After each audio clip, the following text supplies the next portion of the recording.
السلام عليكم ورحمة الله وبركاته. أهلا بيكم في قناتي كوكتيل ابتسام صلاح. ازيكم يا حبايبي، عاملين ايه؟ أتمنى من ربنا تكونوا بخير وبصحة وسعادة وهنا وسرور. النهاردة هنعمل أكلة أرانب. أكلة الأرانب دي هنعملها بوصفة جميلة جدا وسهلة وأنا بحبها قوي.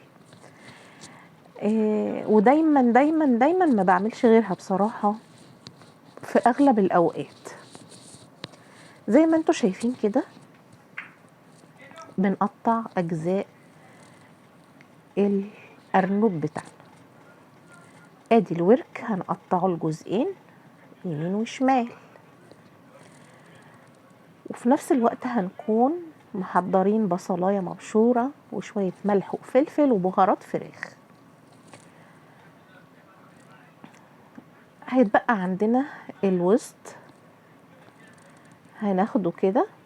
الوسط ده هيبقى فيه كليتين، هناخد واحد منهم على حدود الكلية التانية ونقطع الجزء التاني. يبقى كده عندنا 3 أجزاء أو يعني 3 منابات. الوركين كل واحد مع نفسه، والوسط بالكلوة، ووسط الأرنب هناخد منه جزء مع جزء من القفص الصدري بتاع الأرنب بتاعنا. يبقى كده عندنا 4 أجزاء.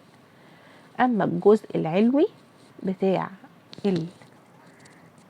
الكتفين هنقطعه برضو نصين.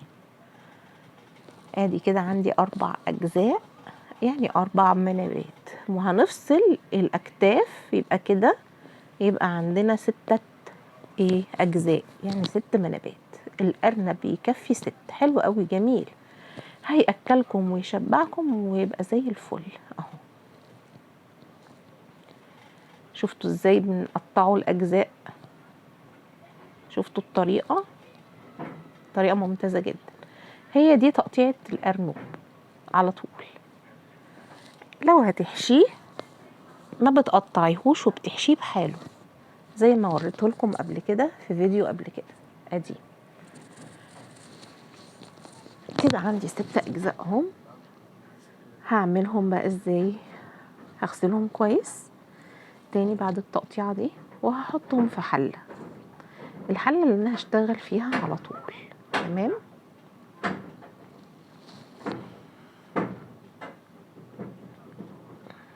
بعد ما غسلتهم كده الأجزاء الجميلة دي، طبعا الكبدة بتاعتنا بنحطها معاهم، وكمان الراس بتاعت الأرنب. في ناس ممكن ما بتحبش الراس بتاعتها، بس الراس مهمة جدا.